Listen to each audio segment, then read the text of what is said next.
There's a few of these around, engines that worked as rollers and have been preserved in other forms. This particular one is presented as a road tractor.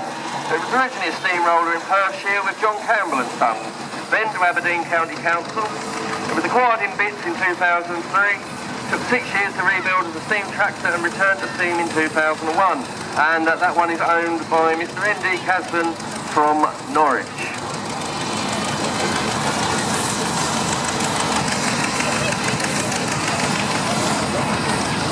Well, just coming towards me now, a beautiful example of a ploughing engine.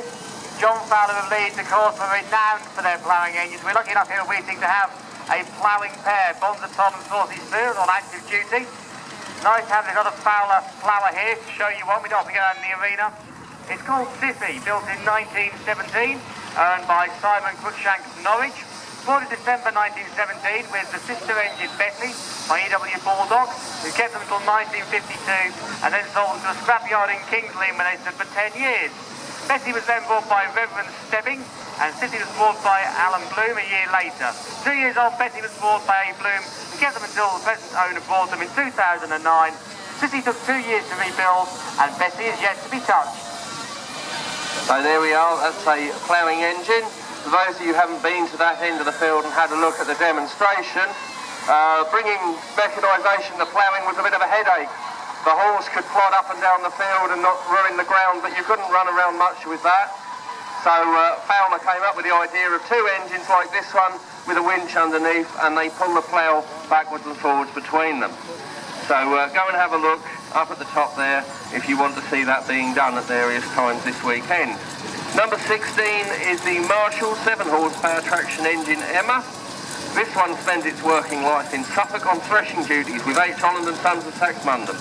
Purchased and preservation in 1961, has just had new crankshaft bearings, etc.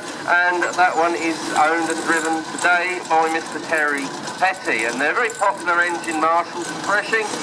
They were well liked by their users. We owned one for a few years and it behaved itself. A lot of Marshalls have a little ladder on the side there just to make it easier to the driver when he wants to climb up and oil up the motion work, etc. Well, a lovely little Ruston and Hornsby roller with me now of 1921. It was new to Hereford County Council and purchased in 2008 by its present owner, that's Simon Vickery of Dunstable, who's undertaken a full restoration. And we do like to include a challenge for our steamrollers here, and this little soft bit is really quite helpful. Now, as you'll see, interestingly demonstrated by Simon there on a compound engine, if you do get in difficulties, if you have trouble starting, there is a valve you can open which will admit high pressure steam to the low pressure cylinder and give you a little bit of a boost, and that's just what he did there to get through that soft bit. I'm now hoping that this next engine won't have a problem getting through the soft here, as it represents the pinnacle of steam engineering being made by Ruston Proctor of Lincoln. This particular engine was new in 1914 to Charles Pumphrey of Duxford, who happens to be my great-great-grandfather, and he bought it at a cost of £584.10. Well, when you weren't earning £1 a week, ladies and gentlemen, that was an awful lot of money. Luckily, Furloughs of Stowmarket were very forthcoming with credit. They'd already sold him one engine and then they sold him this one. After doing a season's threshing, she was requisitioned for the war effort. For those of you who've seen War Horse, you'll know about the reliance on literal horsepower. Of course, all those horses had to be fed. The government, the Army Service Corps, formed forage units.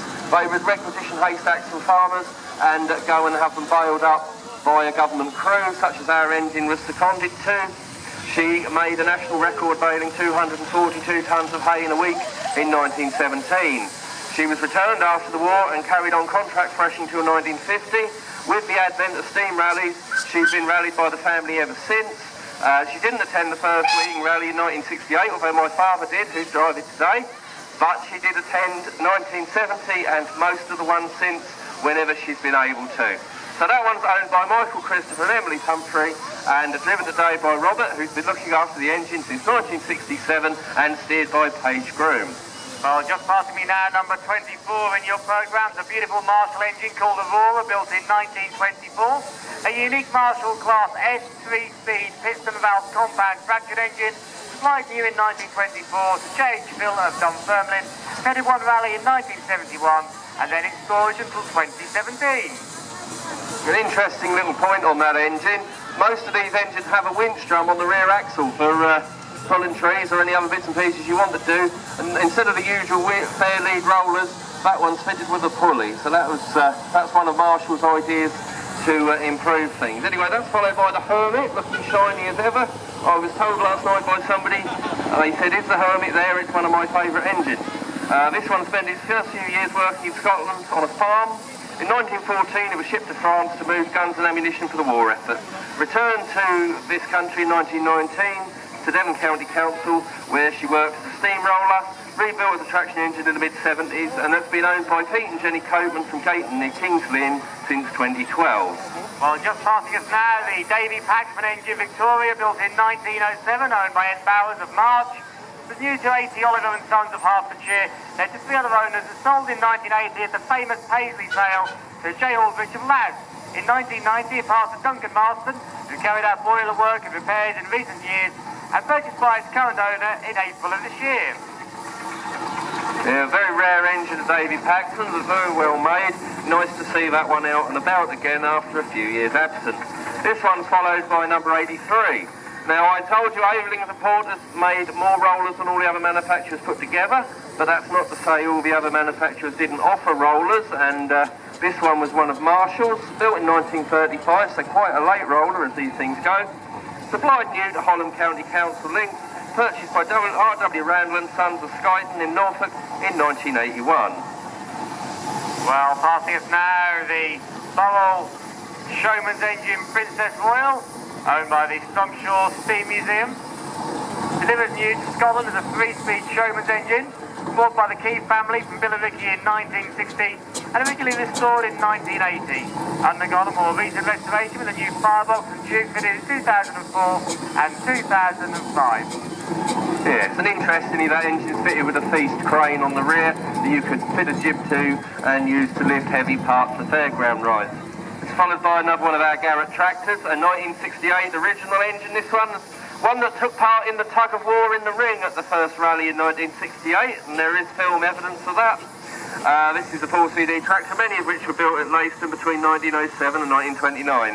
Built for the War Department and used in France for hauling guns and ammunition. She was rallied by the late George King and family for over 50 years. And this one is owned by Mr. Mervyn Mays from Yaxham. Well, number 34, a beautiful example of a Sentinel 5-ton steam wagon, built in 1918, owned by Mervyn Mays of Yaxham, was new to Owen and Dyson, the axle makers of Rotherham. The wagon was later sold to Brown Bailey Steels of Sheffield, and it was not used until the mid-1960s and preserved in 1971. Yes, Brown Bailey ran a huge fleet of Sentinels and often loaded them up way beyond their design capacity. Sentinel wagons are all what's known as under-type wagons. If you look down, you can see the engine is actually between the wheels under the chassis with a chain drive to the rear axle and the boiler in the cab. Fodens are more conventional in approach, similar to a traction engine, and they have the engine on top of the boiler, known as an over-type wagon. This is an interesting one coming in now, a Sentinel, another one, STDG4, an experimental prototype S4 wagon. So it's a shaft drive, this one, still an under-type with the engine under the chassis, but with a shaft drive to the rear axle. Previously owned by Ian Willett for 63 years, now part of the Hazelhurst family collection.